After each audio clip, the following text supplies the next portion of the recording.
Bumalik ng probinsya ang milyonarya upang hanapin ang kanyang kuya na nagpaaral sa kanya noon. Subalit laking gulat talaga niya noong ito ay makita.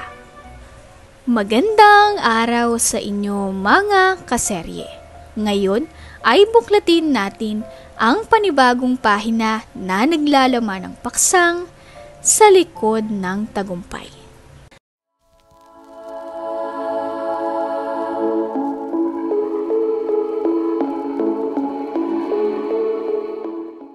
Sa isang tahimik na baryo, nahahalina ng liwanag ng buwan ang isang maliit na kubo.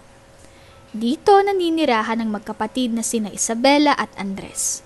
Ang kanilang mga mukha ay may bakas ng pangungulila sa kanilang mga mata. Maaga silang naulila sa kanilang mga magulang. Nainiwan sila sa mundong ito na mag-isa. Si Andres ang nakakatandang kapatid na may gulang na 16 na taon, ang naging haligi ng kanilang pamilya. Sa kabila ng hirap ng buhay, nagsumikap siya ng husto upang maitaguyod si Isabela at mabigyan siya ng magandang edukasyon. Isang umaga habang magkasama silang nag-aalmusal sa maliit nilang tahanan, nagtanong si Isabela. Kuya, paano mo po kinayang lahat ng to? Hirap-hirap ng buhay natin, pero hindi mo ako iniwan. Isabela, di ko kayang isuko ka, no? Para saan pa't naging kuya mo ko?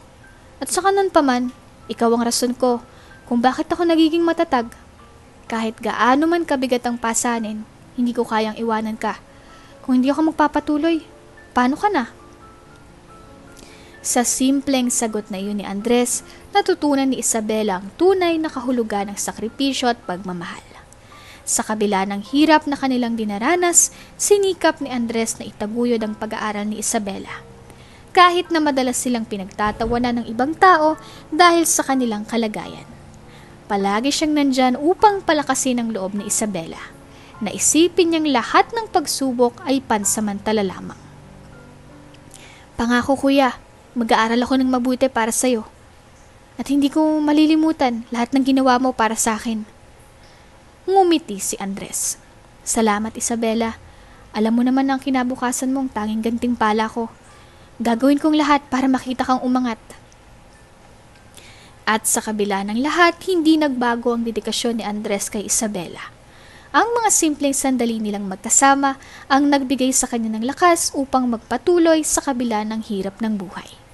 Gabi-gabi, pinipilit ni Andres na itago ang kanyang pagod habang nagtatrabaho sa bukirin. Ang mga araw ay tila walang katapusan para sa kanya. Ngunit sa kabila ng lahat ng hirap, hindi siya nagrereklamo. Nakatutok ang kanyang mga mata sa simpleng tahanan kung saan si Isabela ay natutulog ng mahimbing. Ang kanyang puso ay puno ng pag-asa at pagmamalaki sa kanyang kapatid.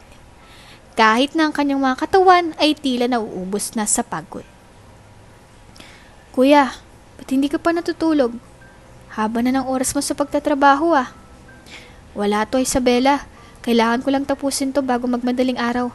Alam mo naman na maraming kailangan pang gawin. Bumalik ka na sa pagtulog mo. Maaga ka pa bukas. Pero napapagod ka na kuya.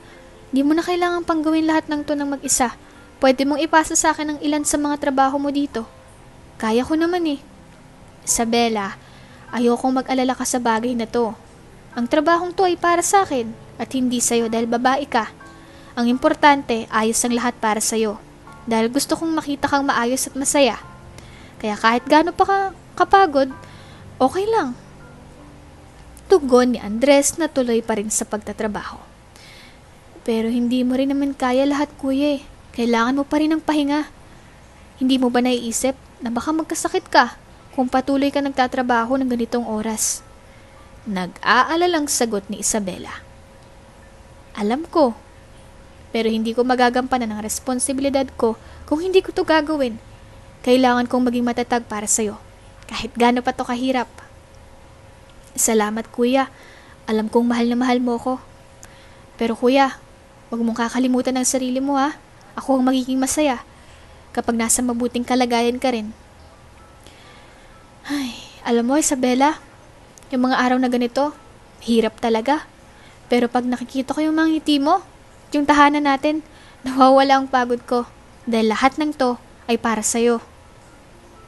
Salamat sa lahat ng sakripisyo, kuya. Magkasama tayo sa lahat ng to. Huwag kang mag-alala. Lagi akong nandito para sa'yo. Salamat din, Isabela. Ikaw ang nagbibigay sa akin ng lakas. Baka kailangan ko na rin magpahinga sandali bago ipagpatuloy ang trabaho. Dapat lang, no? Dahil bukas ihatid mo pa ako sa school. O siya, halika na sa loob at matulog na tayo. Baka kasi mamaya may mumu na dito. Tugon ni Andres na may pananakot kay Isabela. Kuya naman eh. Sa ilalim ng liwanag ng lumang lampara na gawa sa lata. Nag-aaral si Isabela ng mabuti. Ang liwanag nito ay sapat lamang upang makita ang mga libro at kwaderno. Ngunit ito ang kanyang tanging kasama sa kanyang paglalakbay patungo sa kanyang mga pangarap. Tuwing nagigising siya sa kalagitnaan ng gabi at nakikita ang pagod na mukha ng kanyang kuya sa kanyang isipan, nagiging inspirasyon ito sa kanya. Alam niyang ang bawat pagod na dinaranas ni Andres ay para sa kanya, para makamit ang mas magandang kinabukasan. Sana magbunga lahat ng to, yung mga oras na ginugugol ko dito, yung mga pagod, para sa kinabukasan. Nag-aaral ka pa ba, Isabela? Oras na para matulog. Hindi pa po, kuya. Kailangan kong tapusin ang lahat ng to. Alam mo naman, para sa ating dalawa. Tugon ni Isabela na may bahagyang ngiti. Oo nga, pero wag mong kalimutan yung kalusugan mo, ha. Ang mahalaga, hindi lamang ang pagtatapos mo sa pag-aaral, kundi ang pagiging mabuti ng kalusugan mo habang ginagawa to. Naiintindihan ko po, kuya, pero para sa akin, bawat sakripisyo ay may halaga. Ang bawat pagod mo, mga pangarap mo para sa akin, yun ang nagpapalakas sa akin. Pinagmamalaki kita, Isabela. Basta, huwag mong kalimutan, ha. Nandito ako para sa'yo. Huwag mong hayaan ang pagod ay maging hadlang sa pangarap. Ani ni Andres habang naglalagay ng kamay sa balikat ni Isabela. Salamat, kuya. Di ko po kakalimutan ang mga sinasabi mo. Bawat pangarap ko, pangarap natin. Minsan, sa mga sandaling tahimik, binubuksan ni Isabel ang kanyang mga libro at nagbubuntong hininga. Nagsisisi na hindi pa niya magampanan ang lahat ng inaasahan sa kanya. Ngunit pinangako niya sa sarili na hindi niya palalampasin ang pagkakataong makabawi sa kanyang kuya. Pinipilit niyang gawing maayos ang kanyang pag-aaral. Kahit na ang liwanag ng lampara ay paminsan-minsan ay nanginginig at malapit ng mamatay. Sa bawat turn ng pahina ng kanyang mga libro, siya ay naglalagay ng higit pang pag-asa at determinasyon upang makamit ang kanyang mga pangarap. Ang kanilang mga sakripisyo ay hindi nagiging hadlang sa kanilang pagmamahal sa isa't isa. Sa kabila ng lahat ng pagsubok, ang pangarap ni Isabela na makamit ang tagumpay at magbalik ng pagmamahal sa kanyang kuya ay nagbibigay sa kanya ng lakas. Ang bawat pagsisikap ni Andres at ang bawat patak ng pawis ay magiging bahagi ng kanyang tagumpay.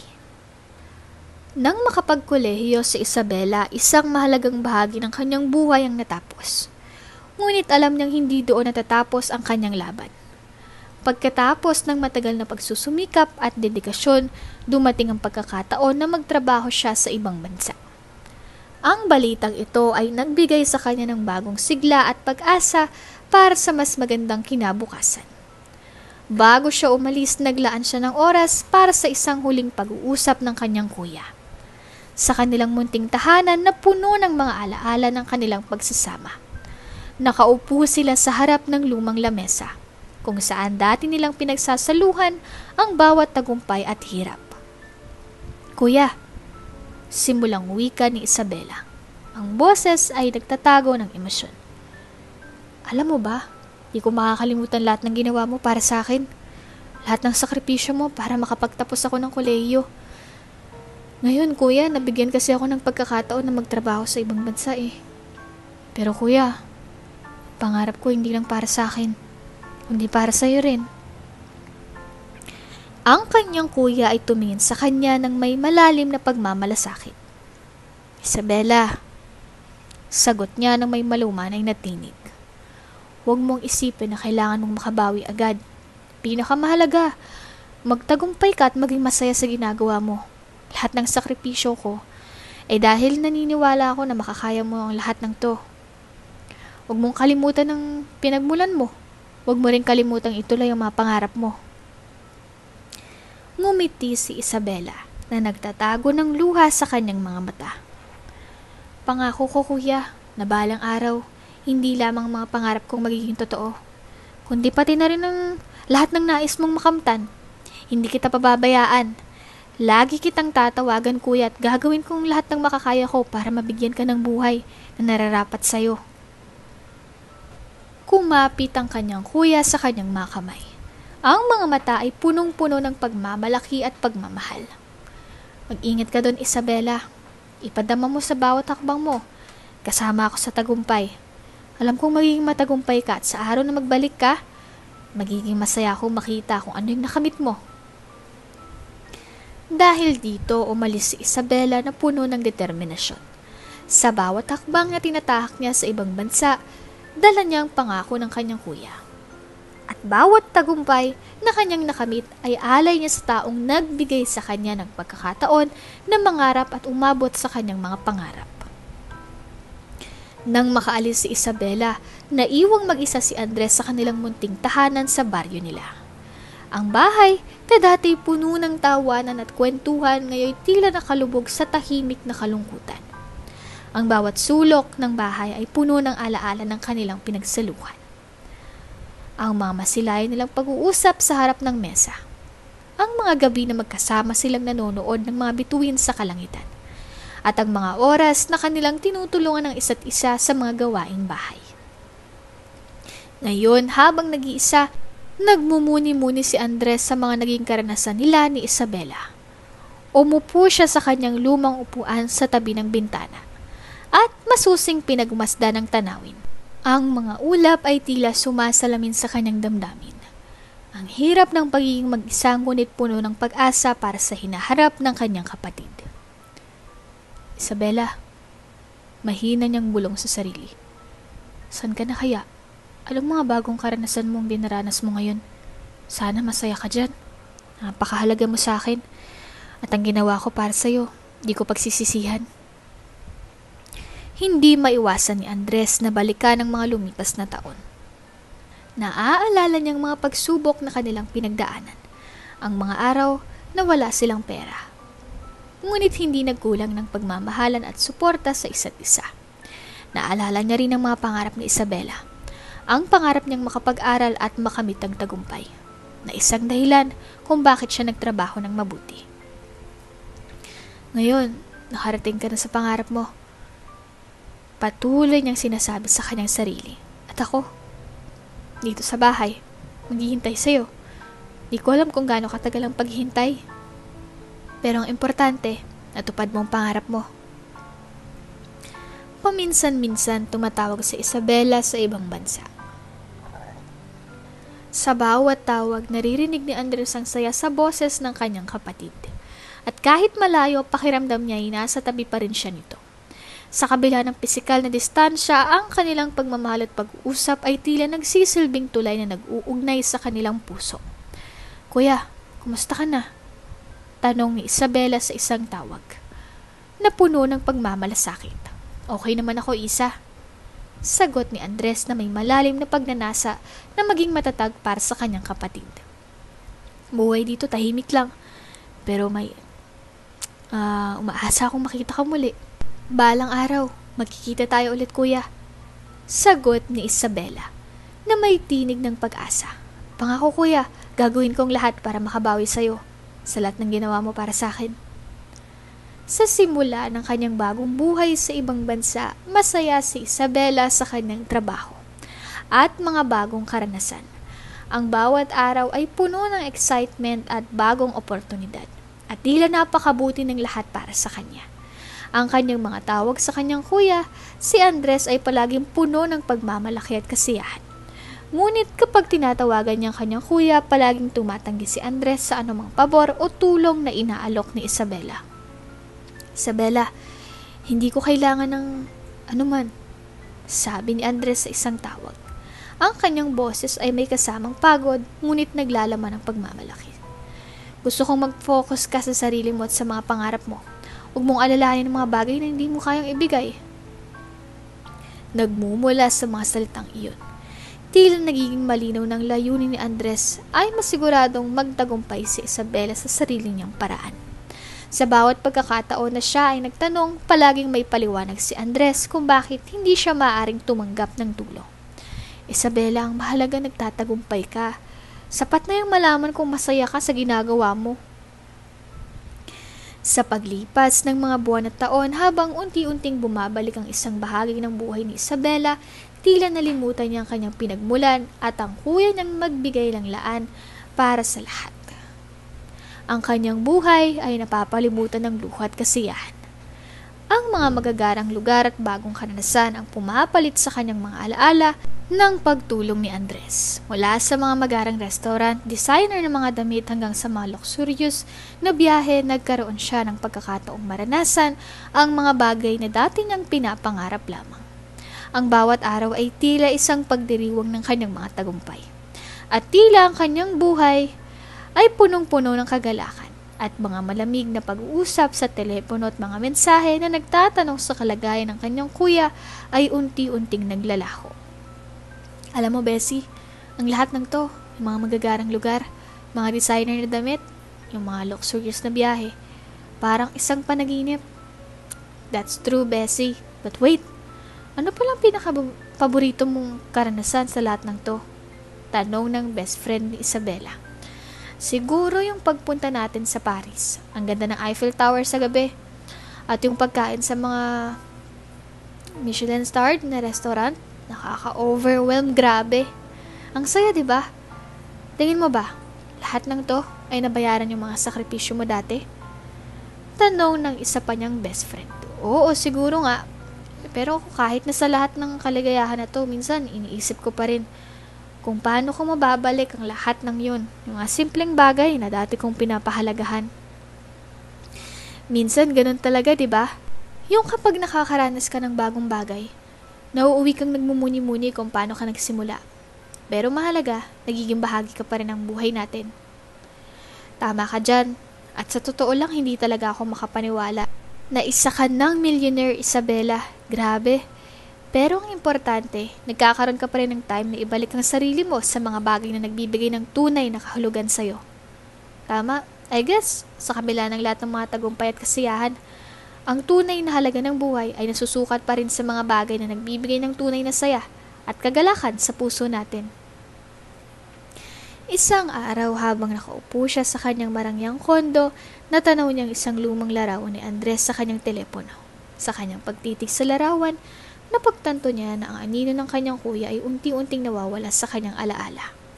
Ang kanyang pangarap na makabawi sa kanya ay tila nasimot ng agos ng kanyang bagong buhay.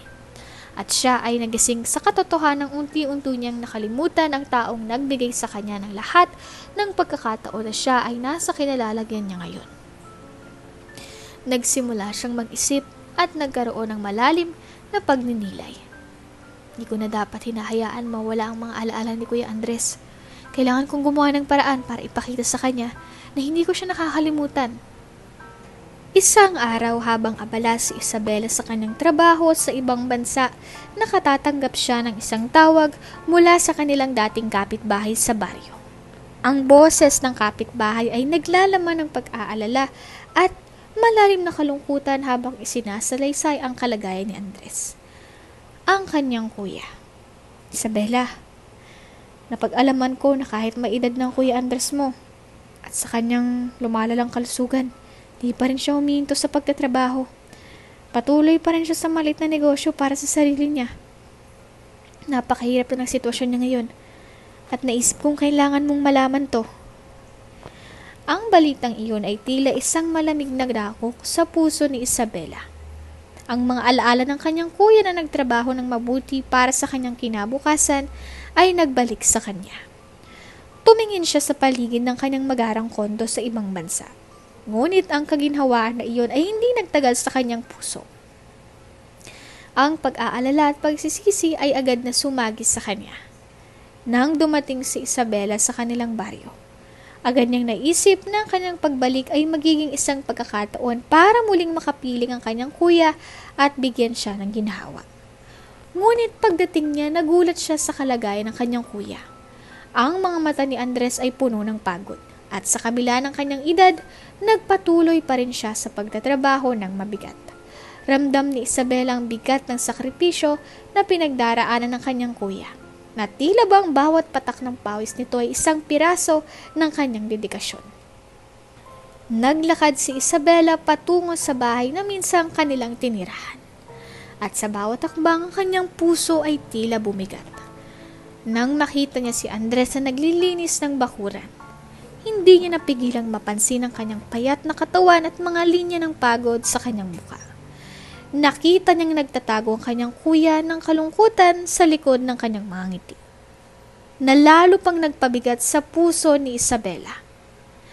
Mabilis niyang itinakbo si Andres at yumakap sa kanya. "Kuya!" Umiiyak na sabi ni Isabela. "Pasensya na kuya, hindi ko alam na ganito ang kalagayan mo. Napakabigat ng lahat kuya, sorry." Walang salita ang lumabas mula sa bibig ni Andres. Ang kanyang mga mata ay pumatak ng mga luha. At ang tanging sagot niya ay mahigpit na pagyakap kay Isabela.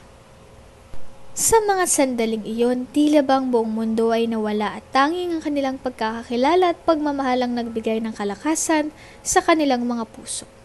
Ang bawat tikbi at pag-agos ng luha ay sumasalamin sa mga taon ng paghihirap at pangungulila na kanilang dinanas. "Ikaw ang naging lakas ko," bulong ni Andres sa kanyang tainga. "Minsan, kailangan lang natin ng oras para makuha ang lahat ng mga pangarap natin." Ang pagyakap nila sa isa't isa ay puno ng emosyon. Napaiyak silang dalawa at ang bawat luha ay tila nagsasalaysay ng isang kwento ng pag-ibig, sakripisyo at ang pangakong magsusumpa na hindi nila hahayaang maghirap ang isa't isa. Sa mga sandaling iyon, muling bumalik ang sigla at pag-asa sa kanilang mga puso, na nagbigay ng bagong simula sa kanilang relasyon. Sa mga sumunod na linggo, hindi lamang siya naglaan ng oras para sa kanyang kuya, kundi tinulungan din niya itong makahanap ng mas maginhawang buhay. Bumili siya ng bagong bahay para sa kanila, at siniguro na makakamit ni Andres ang kapahingahan at kaginhawaan na matagal namang nararapat sa kanya. "Kuya, gusto ko lang sanang malaman mo kung gaano ka-importante ito para sa atin. Hindi mapaliwanag ang saya ko na nagkaroon tayo ng bagong bahay kasama ka, kuya." Wika ni Isabela na bakas ang kasiyahan sa kanyang mukha. "Salamat sa iyo, Isa. Hirap ng sitwasyon natin dati. Pero ngayon parang ang bigat ng mga problema ay naibsan. Lahat ng to ay dahil sa iyo. Salamat talaga sa iyo, Isa. Mahal kong kapatid." Tugon ni Andres. "Hindi mo kailangan magpasalamat sa akin, kuya. Gusto ko lang malaman mong masaya ako na ngayon meron tayong lugar na makapagbibigay sa atin ng kapahingahan at kaginhawaan. Tsaka kuya, lahat ng to, sobrang deserve mo. At bukas, may surprise ako sa'yo." Ani ni Isabela na halatang excited para sa darating na bukas. "Hindi ko rin alam kung paano ko mababayaran ang kabutihan mo, Isa. Tapos, may pa-surprise ka pang nalalaman dyan. Baka kung ano yan ha. Naku, wala akong pambayad dyan." "Kuya, di mo kailangan mag-alala tungkol sa pagbabayad. Ang pinakamahalaga ngayon ay pagiging masaya at komportable sa bagong bahay. At syempre, ang pagpapakita ng pagpapahalaga at pagmamahal dito sa bago nating buhay." "Tama ka. At sa huli, lahat ng to ay para sa ating kapakanan. Sana mapanatili nating magandang ating relasyon at ipakita natin ang pasasalamat sa bawat pagkakataon." "Oo kuya, magtulungan tayo para mapanatili natin ang magandang relasyon na to. Isa to sa mga pinakamagandang bagay na nangyari sa atin.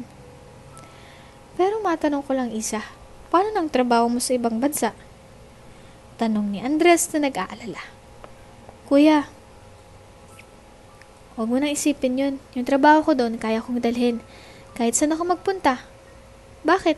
Nabubuhat mo ba yun?" Nagtatakang tanong ni Andres. "Kuya naman, anong nabubuhat? May trabaho bang gano'n na nadadala kahit saan? Sabi mo kasi, nadadala mo kahit saan ka pumunta." "Kuya, ang tawag doon online o work from home. Ibig sabihin nun kahit saan pwede ako magtrabaho. Kasi online naman siya. At alam mo ba kuya na malaki ang sahod ko doon kasi lahat ng client ko foreigner. Paliwanag ni Isabela. Wow, may trabaho na palang ganun. Yes kuya, kaya magkakasama na tayo forever. Matapos ang ilang taon ng pagsusumikap sa ibang bansa, bumalik si Isabela sa kanilang baryo na may isang espesyal na layunin. Isa sa mga bagay na pinapangarap niya mula nang mag-umpisa siyang magtrabaho ay ang makapagbigay ng magarang sasakyan para sa kanyang kuya. Alam niyang ito ang isa sa mga bagay na maaaring magbigay ng kagalakan sa kanyang kuya at magpapaalala sa kanya ng mga magagandang pagbabago sa kanilang buhay. Isang araw, tinawagan ni Isabel ang kanyang kuya upang sabihin na may sorpresa siya para dito. Kuya, sabi niya sa telepono, magsuot ka ng pinakamaganda mong damit, may sorpresa ako para sa'yo. Hindi makapaniwala si Andres sa sinabi ng kanyang kapatid. Nang lumabas siya sa bahay, bumungad sa kanyang isang bagong magarang sasakyan na nakapark sa harap ng kanilang bahay. Agad niyang napansin ang makintab na pintura at ang maluwang na loob ng sasakyan. Ang kanyang mga mata ay nagniningning sa ligaya at hindi makapaniwala sa nakikita.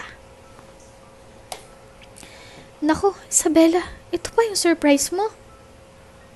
Hindi ko alam kung anong sasabihin ko. Hindi ko akalaing magagawa mo to para sa akin. Si Isabela ay lumapit sa kuya at niyakap siya ng mahigpit. Kuya, hindi lang to para sa'yo. Ito ay simbolo ng lahat ng pagsusumikap ko. Para maibalik ang mga sakripisyo mo.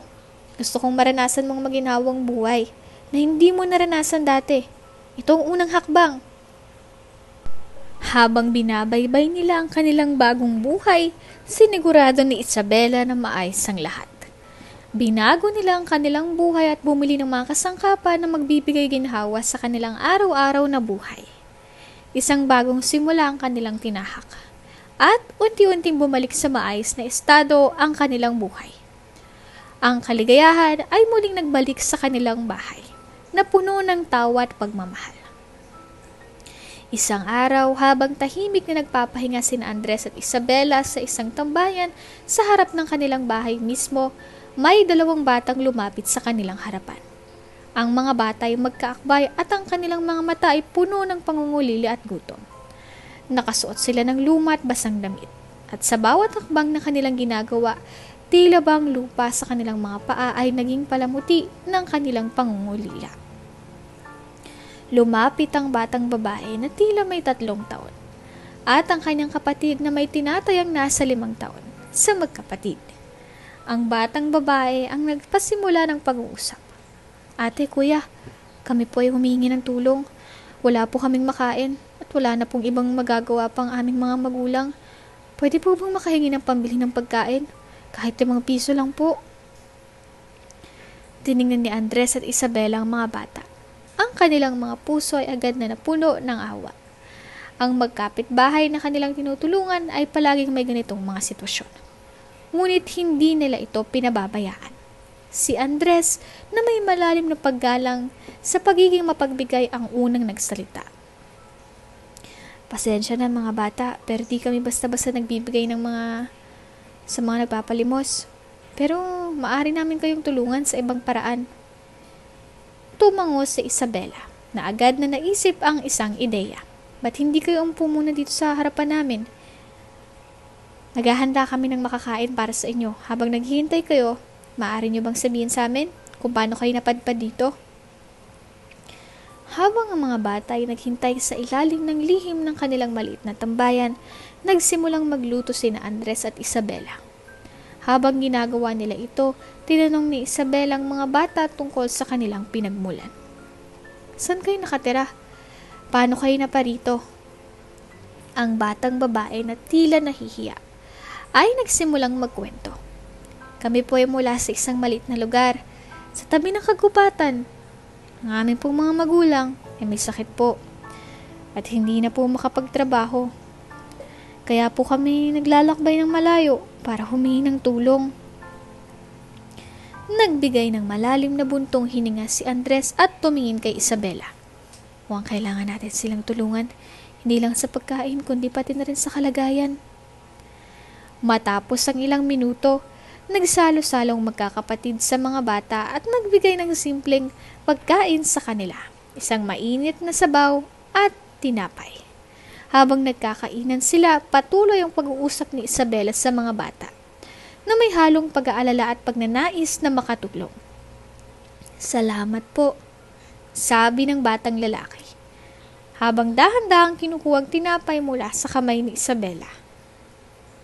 "Hindi po namin alam ang mangyayari kung wala po kayo." Ngumiti si Isabela at tumingin kay Andres. "Walang anuman, ang importante, nakapagbigay kami ng tulong sa abot ng aming makakaya. Sabi nga ni Kuya, ang pagtulong sa kapwa ay isang paraan ng pagpapakita ng pagmamahal." Muling lumapit ang mga bata sa kanilang sariling kaligayahan at pag-asa. Ang bawat kagat ng pagkain ay tila isang pag-asa na magbubukas ng bagong pag-asa para sa kanila. Si Andres at Isabela, sa kanilang kabutihan, ay nakahanap ng kagalakan sa pagbibigay, habang ang kanilang mga puso ay nakakadama ng tunay na ligaya sa pagtulong nila. Hindi lang nila pinakain ang dalawang batang humingi ng tulong sa kanila. Sinikap ni na Andres at Isabela na malaman ang buong kwento ng mga bata. Nagpasya silang bisitahin ang lugar kung saan nakatirang magkapatid upang mas makilala nila ang kanilang sitwasyon. Pumunta sila sa isang maliit at masikip na kagubatan, kung saan natagpuan nila ang bahay ng mga bata. Ang bahay ay yari sa mga lumang materyales at tila pinapakita ang hirap ng buhay ng pamilya. Nang buksan nilang pinto, sinalubong sila ng isang matandang babae na mukhang pagod na pagod at isang lalaki na may mukhang may sakit. Ang kanilang mga damit ay marumi at wala pang sapat na pagkain sa lamesa. Ang mga bata na malapit sa kanilang mga magulang ay nagmamasid sa kanila nang may takot at pag-asa sa kanilang mga mata. Lumapit si Isabela sa matandang babae at nagpasalamat sa kanya. "Salamat po sa pagpayag sa amin na makita ang kalagayan nyo. Kami po ay nagdedesisyon na hindi lamang bibigyan ng pagkain ng mga bata, kundi nais na rin po namin kayong matulungan." Ang matandang babae na tila napaiyak sa damdamin ay nagpasalamat ng buong puso. "Maraming salamat mga anak. Naghihirap kami at minsan hindi namin alam kung paano pa kami makakaraos. Ang mga bata ang aming buhay. Kung hindi dahil sa kanila, baka hindi ko na rin alam kung paano ko pa sila mapapalakas." Tumingin si Andres kay Isabela at nagpasya silang magbigay ng tulong sa paraang makakaya nila. "Hindi namin kayang baguhin ang lahat, pero pwede tayong magsimula sa mga simpleng bagay. Siguro makakatulong tayo sa pamamagitan ng pagbibigay ng ilang mga pangunahing pangangailangan at kahit kaunting pera para sa gamot ng inyong asawa." Nagpasya silang bumili ng mga pagkain, gamot at mga pang-araw-araw na pangangailangan.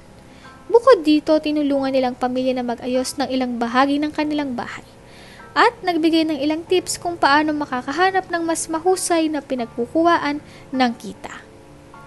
Pagkatapos ng kanilang pagbisita, umuwi sina Andres at Isabela na may pakiramdam ng pagtanggap at pagtulong.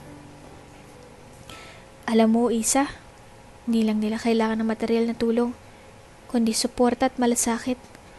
Nakikita ko kung gaano sila nagmamalasakit sa kanilang pamilya. At sa tingin ko, mahalagang bawat maliit na hakbang na ginagawa natin para sa kanila." Sumang-ayon si Isabela na may bahid ng kasiyahan sa kanyang muka. "Oo, ang pinakamahalaga ay ang pakiramdam na hindi sila nag-iisa. Natutuwa kung nagawa natin kahit papaano yung mapagaan ang kanilang buhay kahit sa simpleng paraan lang." Muling nag-usap ang magkapatid na sina Andres at Isabela matapos ang ilang buwan. Napagdesisyon na nilang balikan ang pamilya na kanilang tinulungan noon upang muling magbigay ng tulong. Matagal na nila itong iniisip, ngunit ngayon lamang ulit nagkaroon ng pagkakataon at sapat na kakayahan upang maisakatuparan ang kanilang layunin.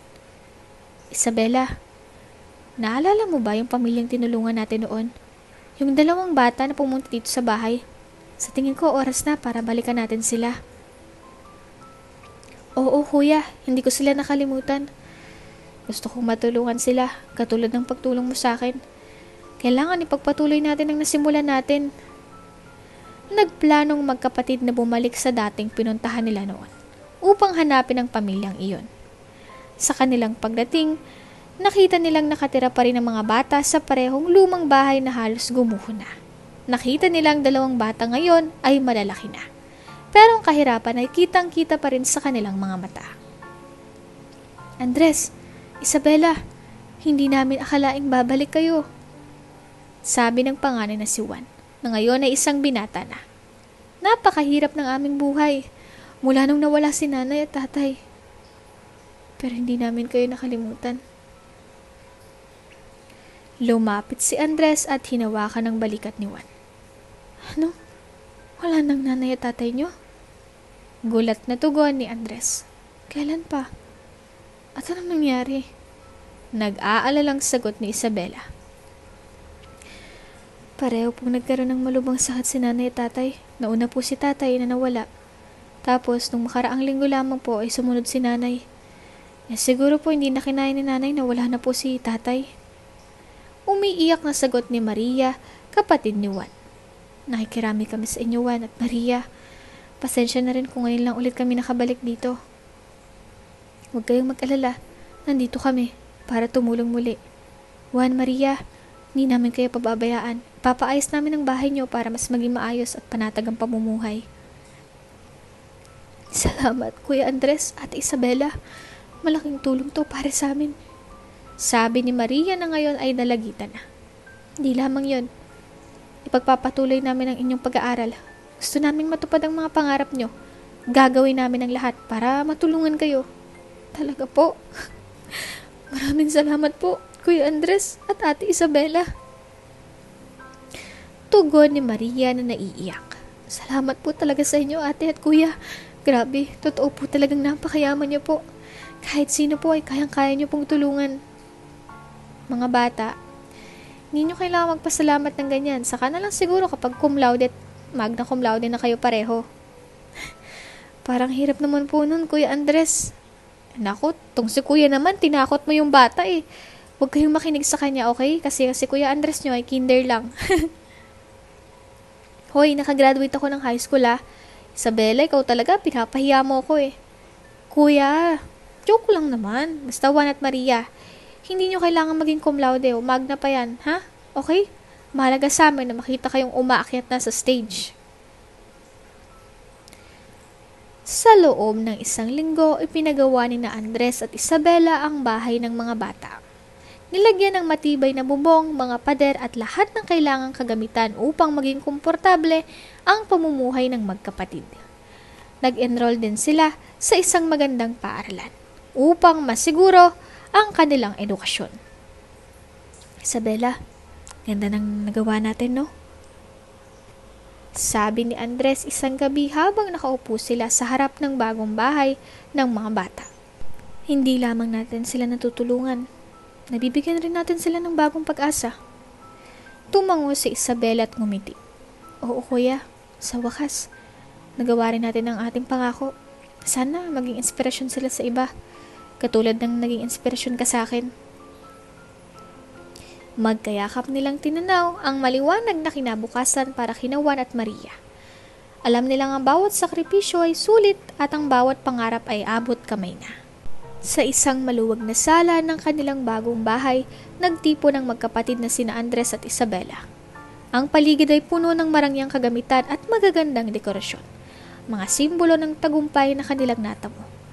Ngunit sa gitna ng lahat ng ito, nagkaroon sila ng pagkakataon na magmuni-muni, magsalita at magbalik tanaw sa kanilang nakaraan. Kuya, simula ni Isabela. Parang ang bilis lang ng panahon, no? Tumingin tayo sa paligid, parang lahat ng to isang panaginip. Oo nga, Isa. Sa lahat ng mga magagandang bagay na meron tayo ngayon, di ko maiwasang maalala yung mga araw na magkasama lang tayong namumuhay sa maliit nating bahay. Yung mga araw na umaasa tayo sa bawat sentimong kinikita ko para lamang makaraos. Tama ka, kuya. Buhay natin noon, puno ng pagsubok at sakripisyo. Naaalala ko pa yung mga pagkakataong pinipilit mong makapagtrabaho ng doble para makapag-aral ako. Minsan, pagod ka na. Pero hindi ka nagreklamo. Gaano man kabigat ang ating mga pinagdaraanan noon. di mo ko iniwan. Iyon ang ginawa ko, sagot ni Andres. Dahil alam kong kailangan mo ng lakas at suporta. Bawat sakripisyo ko ay para sa kinabukasan mo. Ngayon, habang nandito tayo sa punto na ito ng ating buhay, natutuwa akong makita kang magtagumpay at masaya. Saksi ako sa bawat hakbang mo mula doon. Nagkatitigan ng dalawa. Ang mga alaala ng kanilang mahirap na nakaraan ay tila humahaplos sa kanilang mga puso. Di ko makakalimutan ang lahat ng mga taon na tinutulungan mo ko. Minsan nga, naisip ko kung makakamit kong lahat ng to. Pero sa tulong mo at sa pangako ko sa sarili ko na hindi ka mabibigo, eto tayo ngayon. Niyakap ni Andres ang kanyang kapatid. Ang pagkakaugnay ng kanilang puso ay tila higit pa sa anumang material na bagay.